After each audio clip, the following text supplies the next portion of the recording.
శాంతి. ఈరోజు మార్చి 23వ తేదీ 2024.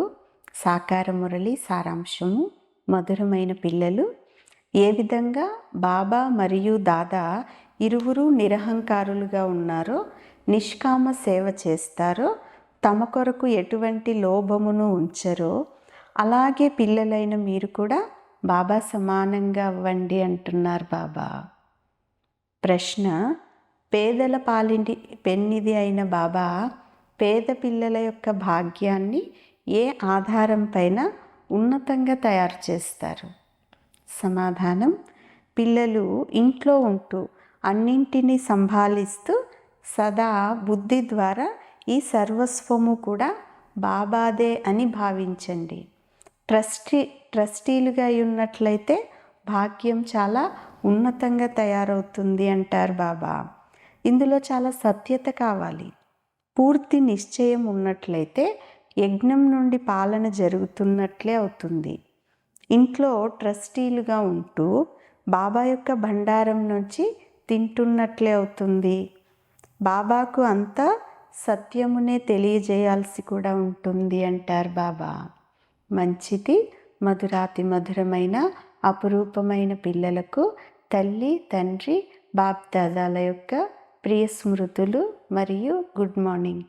ఆత్మిక తండ్రి, ఆత్మిక పిల్లలకు నమస్తే. ఆత్మిక పిల్లలు, ఆత్మిక తల్లి, తండ్రికి ప్రియ స్మృతులు, గుడ్ మార్నింగ్ మరియు డబల్ నమస్తే. ధారణ కొరకు ముఖ్యమైన సారం.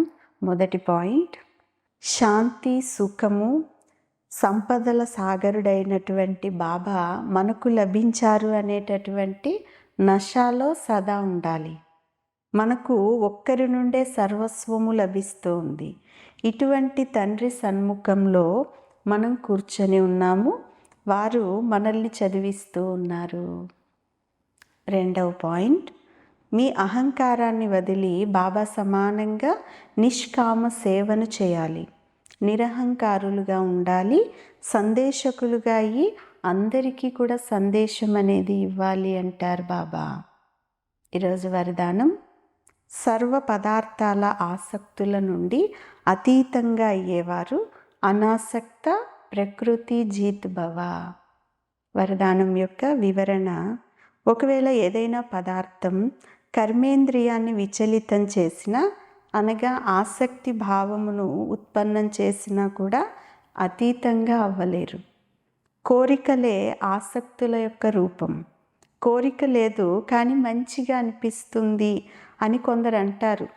కానీ ఇది కూడా సూక్ష్మమైన ఆసక్తియే కదా. ఈ పదార్థము అనగా అల్పకాలిక సుఖాన్ని ఇచ్చేటటువంటి ఈ సాధనము ఆకర్షితమైతే చేయటం లేదు కదా అని దీనిని చాలా సూక్ష్మ రూపంలో పరిశీలించుకోవాలి అంటున్నారు బాబా.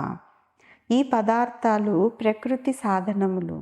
ఎప్పుడైతే వీటి నుండి అనాసక్తులుగా అనగా అతీతంగా అవుతారో అప్పుడే ప్రకృతి జీతులుగా అవుతారు. స్లోగన్: నాది నాది అనేటటువంటి జంజాటాలను వదిలి అనంతంలో ఉండండి. అప్పుడే విశ్వ కళ్యాణకారులు అని అంటారు. మంచిది. ఓం శాంతి.